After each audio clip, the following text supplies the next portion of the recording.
उम्मीद multimedia channel के platform से आपको खुशामदीद कहती हूँ। आज हम लोगों का 1 क्लास का जो मैथ है सेकंड टर्म का डे 1 में हम लोगों का फर्स्ट जो यूनिट है वो है यूनिट नंबर 4 यानी कि मल्टीप्लिकेशन में आप लोगों ने टेबल्स का काम करना। आप लोगों ने टेबल्स पहले भी प्रेप में भी किए हुए और 1 में भी हम लोगों ने फर्स्ट टर्म में भी किए हुए।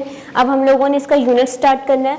सबसे पहले ये देखें, आपको कह रहे हैं कि काउंट एंड राइट 3 ग्रुप्स दिए गए हैं और एक ग्रुप में आपके पास कितने कपकेक्स हैं, 4 कपकेक हैं। तो सबसे पहले आपने 3 ग्रुप्स हैं आपके पास और 1 each group has 4 cupcakes, 4 right करें, ठीक है। उसके बाद अब आप 4 को 3 टाइम दिया हुआ है तो 4 को 3 टाइम प्लस करेंगे तो आपके पास जो आंसर है वो आपने इस बॉक्स में राइट करना है। 4 में 4 प्लस किया 8 में 4 प्लस किया 12, तो आपने ये 12 राइट करना है। हमारे पास क्या था 4 3 टाइम था तो हम लोगों ने 4 लिखा और कितनी टाइम्स था 1 2 3, तो हम लोगों ने यहाँ पे 3 राइट किया। अब आप 4 का टेबल 3 तक या 3 का टेबल 4 तक दोनों में से कोई भी कर सकते हैं। 4 3 ज़ा 12।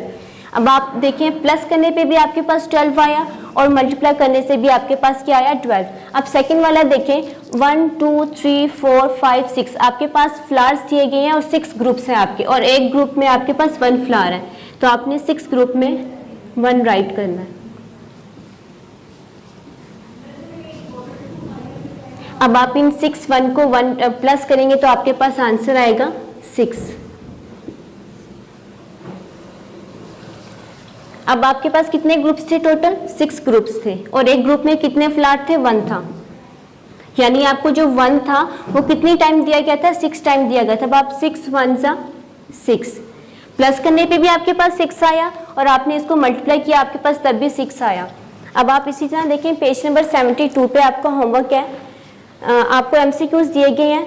3 2 ज़ा 6 तो आपने इसमें कलर करना है यानी 6 को आपने चूज करके 6 को कलर करना है। इसी तरह 6 4 ज़ा 24 तो आपने 24 को कलर करना है। ये आपका होमवर्क है, इसे आपने अपनी नोटबुक पे या बुक पे इसको अच्छी तरीके से सोल्व करना है। अगर आपको कोई चीज़ समझ नहीं आई तो आप कमेंट सेक्शन में कमेंट करके आप पूछ सकते हैं। Thank you.